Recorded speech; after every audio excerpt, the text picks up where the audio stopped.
ayat 205, Al-A'raf ayat 205, di situ dikatakan bahwa sebut nama Tuhanmu di dalam hatimu, wadhkur rabbaka fi nafsika, tadarruan wa khifatan, wa dunal jahri minal qawli bil asal, wa la takun minal ghafilin. Jadi di situ Allah menyuruh kita sebut nama Tuhanmu di dalam nafsik, dalam dirimu, dalam jiwamu. Ini juga untuk menerjemahkannya itu kesulitan.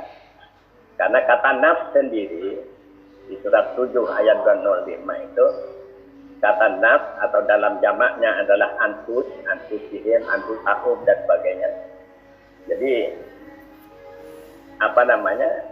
ketika seorang bayi mau dilahirkan, jadi ketika mau dilahirkan itu diikrar kembali oleh Allah dengan kata-kata alat tu birabbikum qalu bala syahidna. Jadi bukankah aku ini adalah Tuhanmu? Mereka berkata bahwa kami bersaksi bahwa benar. Jadi artinya setiap bayi istilahnya Tuhannya adalah Allah. Menyebal dari itu kita tidak perlu mengupas yang lain bahwa Allah mengatakan tidak mau artinya kafir. Jadi nafs ini baru muncul setelah bayi itu sudah diberi roh. Tapi kenapa kok istilahnya ikrar itu atau janji atau baiat itu tidak ditujukan kepada fisik, bukan badan, tapi juga bukan badan roh.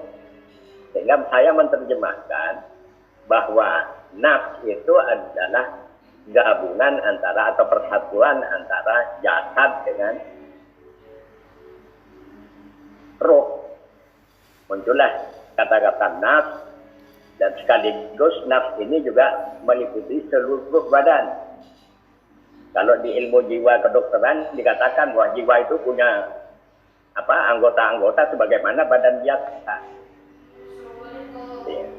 Jadi oleh karena itu istilah saya, ketika kita disuruh untuk berzikir di dalam nafs, tentunya kita harus merasakan mulai dari ujung rambut sampai ujung kaki. Ada yang menyatakan itu pula jasad. Saya tidak peduli dengan istilah, tapi pemahaman saya dan pelaksanaan bagi saya adalah berzikir itu berusaha saya merasakan dari ujung rambut sampai ujung kaki. Itu juga disabdakan oleh Rasulullah Sallallahu Alaihi Wasallam, berzikirlah kalian dari ujung rambut sampai ujung kaki. Itu tentunya di luar lisan kita, tentunya itu jiwa yang berfungsi. Oleh karena itu jiwa itu hanya merasakan. Jadi rasakan bahwa kita ketika berzikir di dalam hati itu mulai dari ubun-ubun sampai ke ujung kaki. Oleh karena itu kalau kita sudah mahir dalam berzikir itu, kadang-kadang zikir 3 kali saja sama dengan sudah 1000. Kenapa begitu? Karena ketika kita berzikir merasakan bahwa kita punya 360 sendi, maka kita ajak sendi-sendi. Jadi kita yang punya diberi kuasa oleh Allah dengan anggota badan kita ajak sendi-sendi kita untuk berpikir entah la ilaha illallah, entah Allah saja atau asmaul husna, tapi rasakan bahwa seluruh ujung rambut sampai ujung kaki berusaha menyebut. Tentunya kita tidak perlu tidak perlu balapan lagi nyebutnya. Tapi kalau kita mengatakan bahwa ini 110.000, pasti ngebut. Nah, sedangkan kita sudah punya, apalagi kalau kita sudah bisa mendengarkan, misalnya setiap sel darah merah kita ajak, yuk zikir. Memang istilah saya bagi kita mungkin yang tidak mendengar ya tidak ada masalah, tapi bagi yang sudah mendengar benar-benar berzikir, ujung rambut pun berzikir. Ada yang lapor pada saya, bukan lapor lah, cerita kepada saya bahwa pada satu saat dia berzikir la ilaha illallah, ternyata seluruh bagian tubuhnya berzikir la ilaha illallah, dan dia juga mendengar seluruh alam pun berzikir la ilaha illallah. Itu pengalaman beliau.